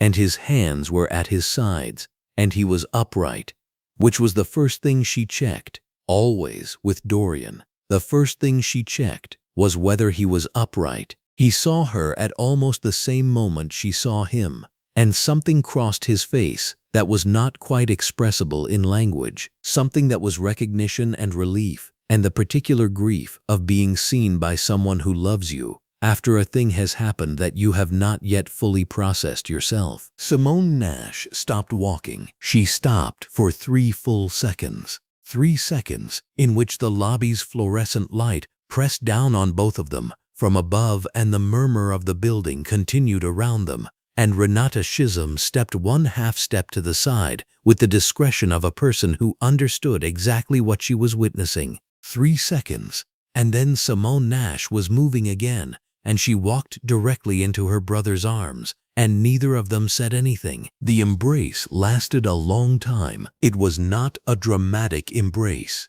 It was not the kind of embrace that plays well on camera or resolves neatly into a single image. It was the kind of embrace that belongs only to people who have been frightened for each other and are now close enough to confirm that the fear was survivable. Dorian Nash's chin rested on top of his sister's head. His eyes were open. He was looking at the lobby's far wall, at nothing particular, with an expression that was not peace but was something adjacent to it, the particular stillness of a person who has been holding a great deal of tension and has just been given, not release but company. When they separated, Simone Nash looked at her brother's face and said, "I called your phone so many times." Dorian Nash said, "I know.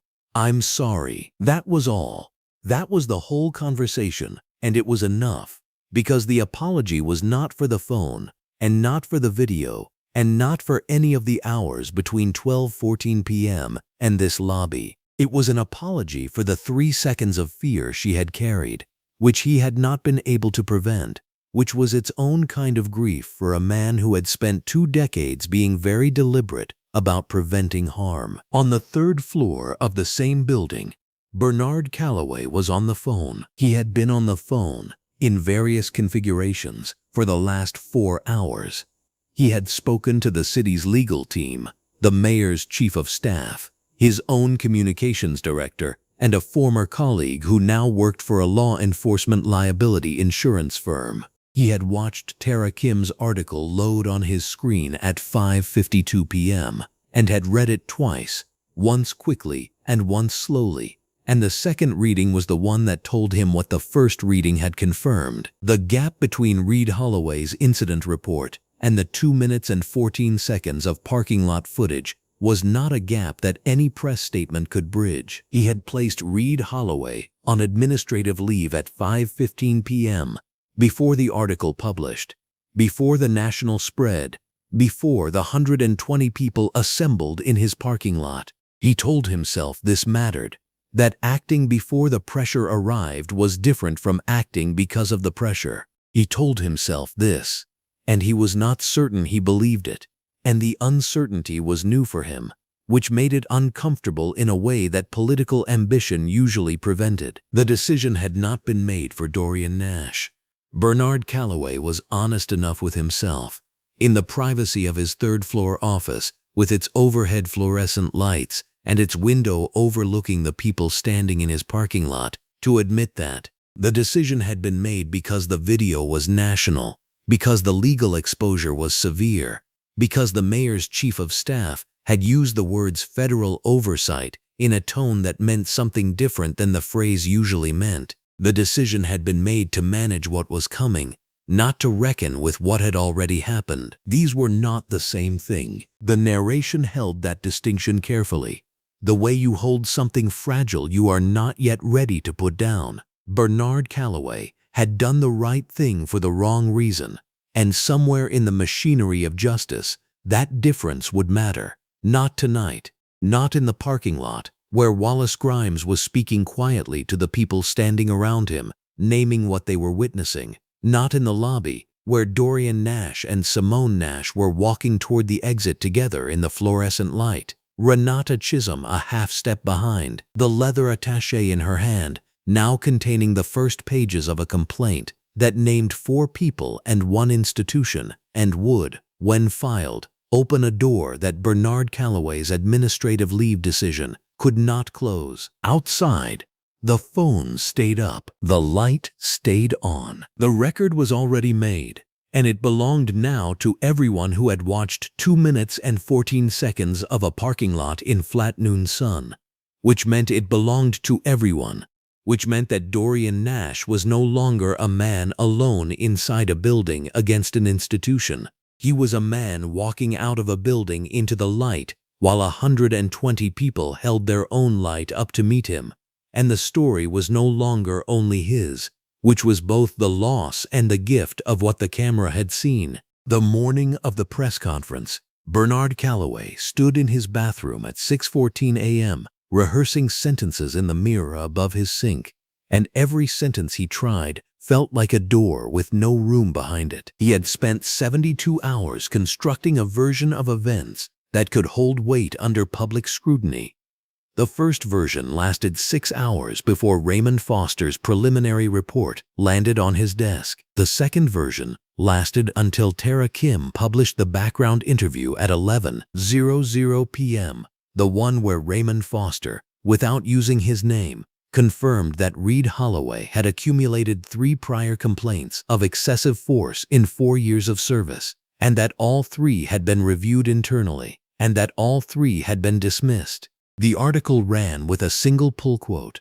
The complaints were there. The record was there. The department chose not to see it. Nobody needed to identify the source. By midnight, every major outlet had the story, and Bernard Calloway's prepared remarks, 3 carefully structured paragraphs about a thorough review and swift action, were already functionally useless. What he was left with, standing at that mirror, was not a press strategy. It was a reckoning, And the difference between those two things was something Bernard Calloway had been successfully avoiding for most of his career. Meridian City Hall's press briefing room filled up 90 minutes before the scheduled start. Overhead, two large rectangular skylights flooded the space with the kind of flat, honest morning light that gives nowhere to hide, and overhead fluorescent panels along the ceiling's perimeter doubled the illumination until the room felt surgical, every face visible, every shadow canceled. Camera crews from 11 outlets had staked their positions by 8:30 a.m. Local journalists, national correspondents, 3 photographers who had been camped outside the 3rd Precinct for 2 days straight. Wallace Grimes arrived with 6 members of the newly formed civilian coalition and sat in the 3rd row in a dark burgundy blazer and black trousers, his hands folded in his lap, his expression the patient kind that carries decades of practice behind it. Renata Chisholm arrived at 9:05 a.m. and took her position to the left of the podium. She wore a black blazer over a white button-down shirt and charcoal trousers, and she carried a leather attaché that she set on the floor beside her left foot and did not open. She had a legal folder in her left hand, pale blue, thin, 5 pages inside. She had read those 5 pages enough times in the past 3 days that she could have delivered them from memory, but that was not the point. The folder was a physical object. It would be seen on camera. It would be understood. People in the room kept looking toward the side entrance. A whisper had circulated since the night before that Dorian Nash would attend, that he would stand at the podium himself, that he would address the press directly. Those people did not yet understand the kind of man they were dealing with. Dorian Nash was not present. That was not an accident. It was not a concession.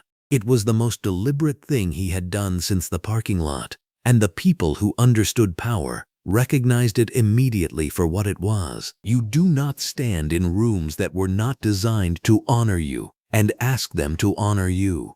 You send your words, and you make them carry your full weight, and you let the room deal with the absence of your body while your meaning stands in the center of the floor. Bernard Calloway walked to the podium at 9:17 a.m. He was wearing his dress uniform.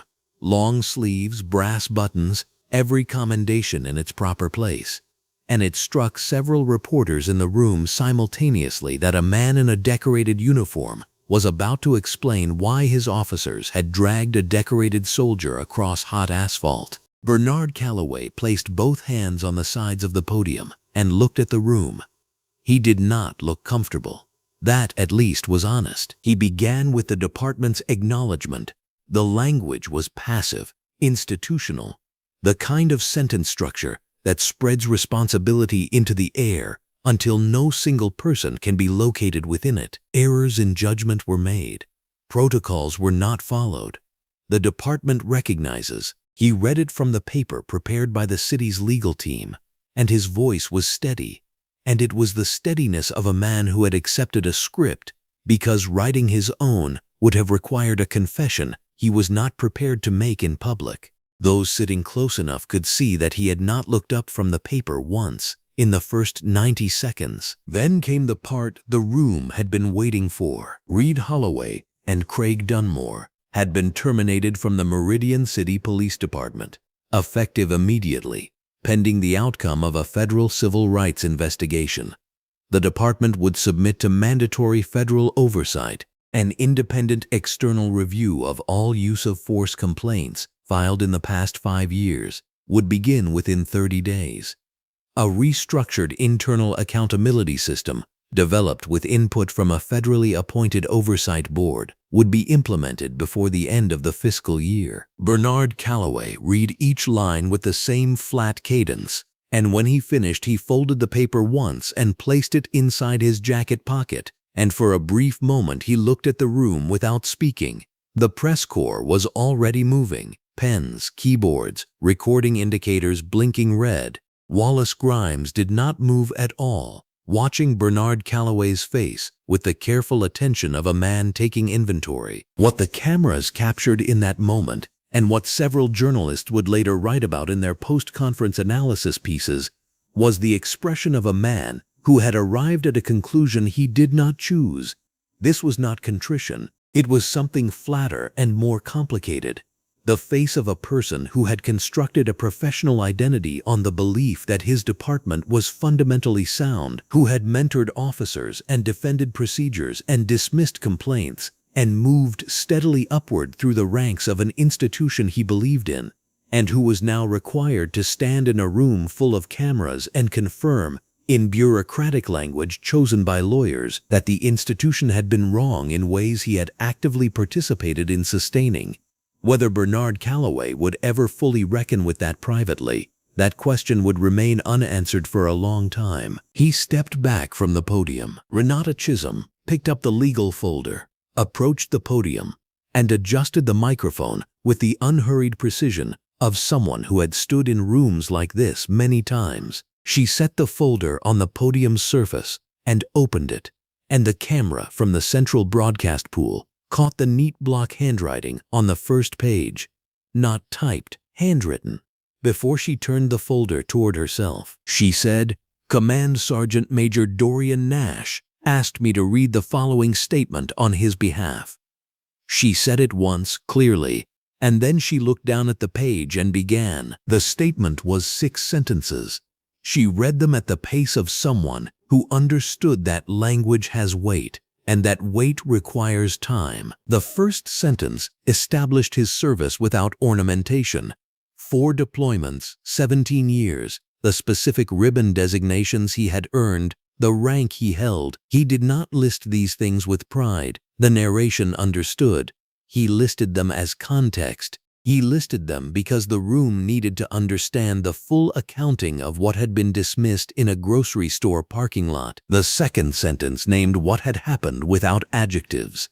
He had pulled over in a public parking lot, exhausted after a 61-day classified deployment, and fallen asleep in his own vehicle. 2 officers had approached, drawn a weapon before asking a single question, destroyed his personal property, and placed him face down on the pavement in zip ties in front of witnesses. The third sentence was the one that made 3 reporters in the back of the room stop typing simultaneously. It said, "I have been trained to identify and respond to threats in environments where the cost of misjudgment is measured in lives, and I am telling you that there was no threat in that parking lot on Tuesday afternoon, except the one that arrived with a badge and a gun and a presumption it carried from somewhere. I did not put it." The fourth sentence was quieter and in some ways more devastating for its quiet. It said, "I am not here today because I want an apology." An apology from an institution addresses an incident. What happened to me on Tuesday is not an incident. It is a documented pattern with a long history and a consistent target.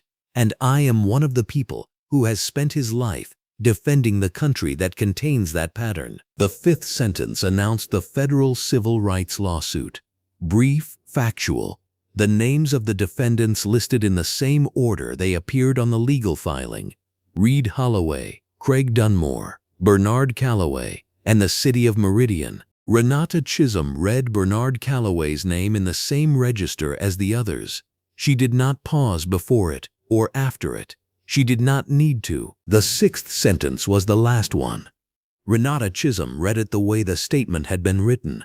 Spare, direct, without rising inflection at the end, so that it landed not as rhetoric but as record. I did not survive 4 combat deployments, so that a parking lot in my own city could be the place where my country decided I was not worth the benefit of the doubt. Renata Chisholm closed the folder. The room was quiet, not the performed quiet of an audience waiting for a cue, but the involuntary kind. The kind that happens when language touches something true at sufficient depth that the human instinct for noise simply stops. 4 full seconds of it, the fluorescent light overhead and the skylight daylight between them, held the room in a clarity that felt almost accusatory.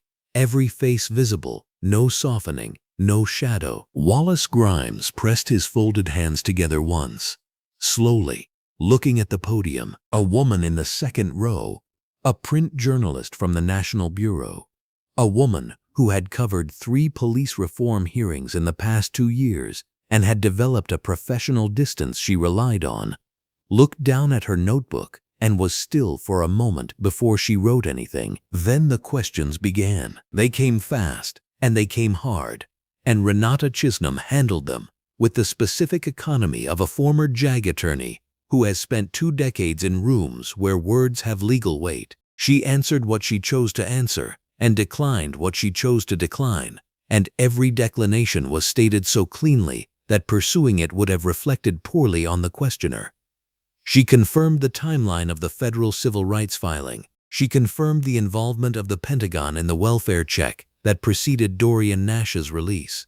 She confirmed that 3 prior excessive force complaints against Reid Holloway had been internally dismissed, and she said that the independent review the chief had announced this morning would determine whether the dismissal of those complaints constituted institutional negligence, and she said it in a tone that made clear she had already formed her own conclusion on that question. A reporter near the back asked where Dorian Nash was today. Renata Chisholm said, "He's resting.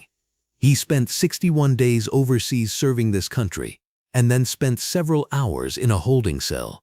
He has earned the right to rest." The room took that answer and what it contained, and some of the people in it wrote it down, and some of them looked toward the side door again even though they knew by now he was not going to walk through it, and some of them understood finally that his absence was the statement that the 6 sentences Renata Chisholm had just read were the 6 sentences of a man who had already done enough, who had given enough, who was not going to stand in another room and perform his own injury for an audience, and who had instead put his words on a page in block handwriting and sent a woman with a legal folder to deliver them on his behalf while he was, somewhere in Meridian City, living the ordinary and hard-won hours of a Tuesday morning in his own country. Bernard Calloway stood to the right of the podium with his hands at his sides and said nothing further.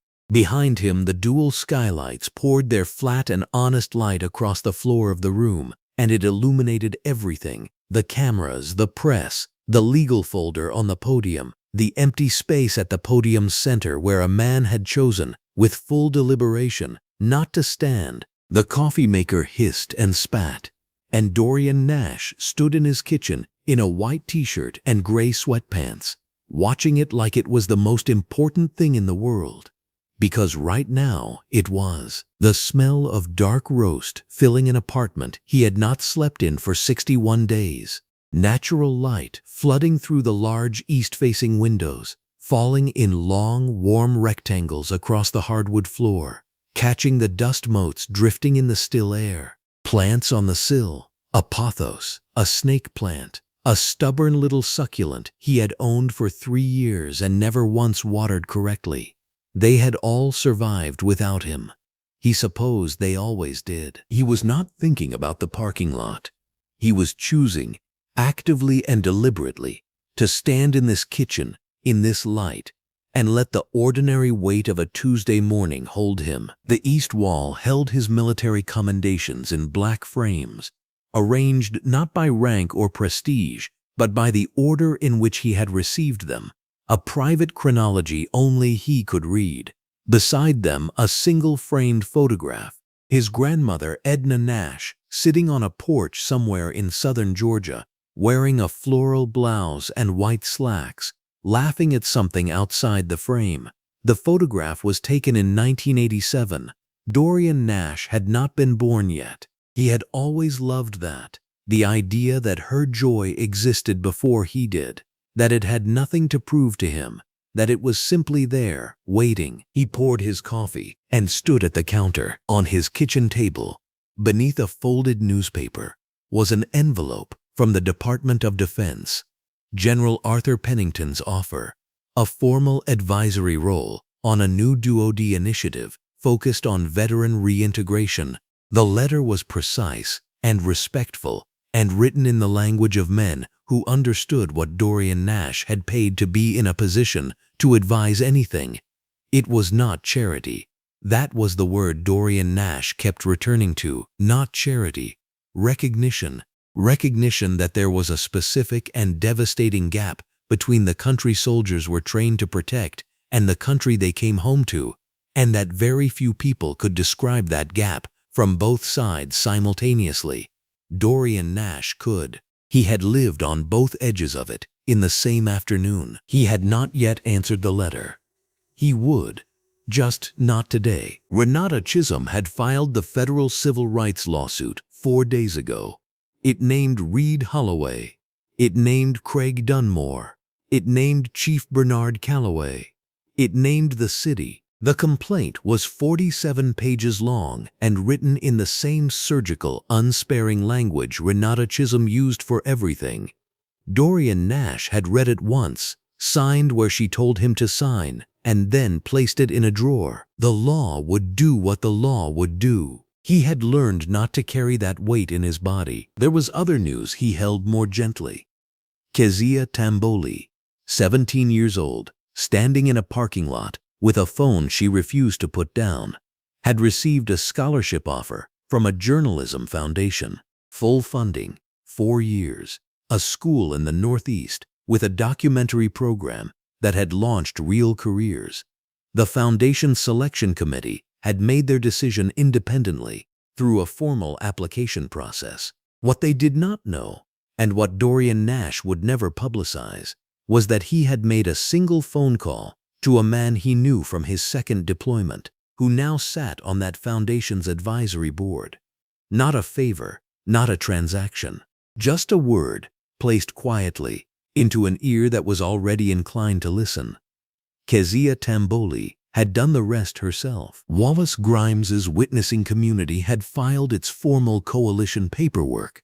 First city council hearing in 2 weeks, 40 members, then 80, and now over 100 people who had decided that standing in parking lot light and refusing to look away was a form of civic architecture. Dorian Nash respected that enormously. A knock at the door.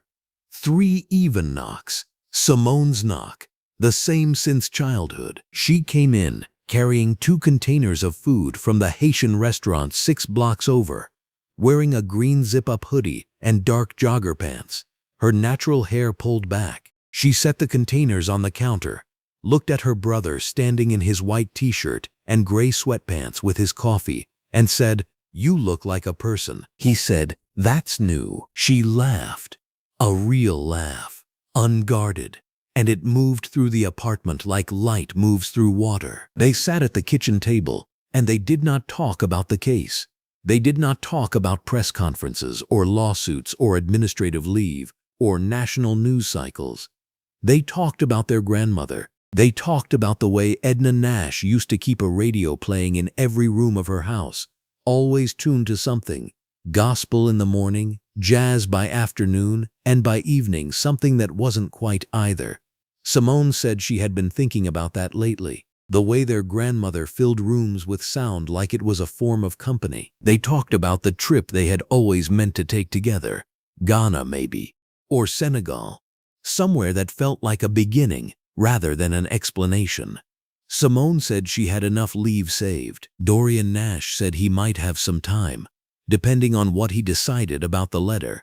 Simone looked at him and did not push. She understood the way he needed to approach certain doors.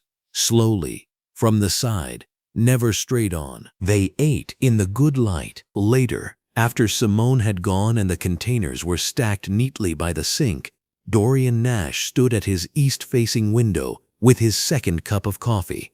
Late morning now. The street below moved the way streets do. Ordinary people. A delivery driver double-parked. A woman with a stroller navigating the curb. 2 men talking outside a barber shop. A kid on a bike. A Tuesday. The kind of Tuesday that exists in 10,000 cities simultaneously. Unremarkable and irreplaceable. He had fought for this. All of it.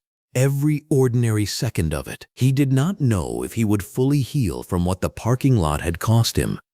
He did not know if Reid Holloway would spend the rest of his life in the same blind certainty that had put him there. He did not know if the next man who looked like Dorian Nash, exhausted and quiet in a parking lot somewhere, would be treated differently. He did not know, and he had stopped pretending that any of the paperwork or the headlines or the 4 seconds of silence in a press conference room resolved that question. What he knew was this: he was standing in his own home, in his grandmother's light, carrying both what had been done to him and what he had refused to let it make him. That was not a victory. It was something harder and more permanent than victory. It was who he was. He sipped his coffee. Below, the street continued. He watched it for a long time. You just heard a story that history tried to overlook. If it stayed with you, take a second to stand with it. Subscribe, share, and help us keep telling the stories that deserve light, not silence.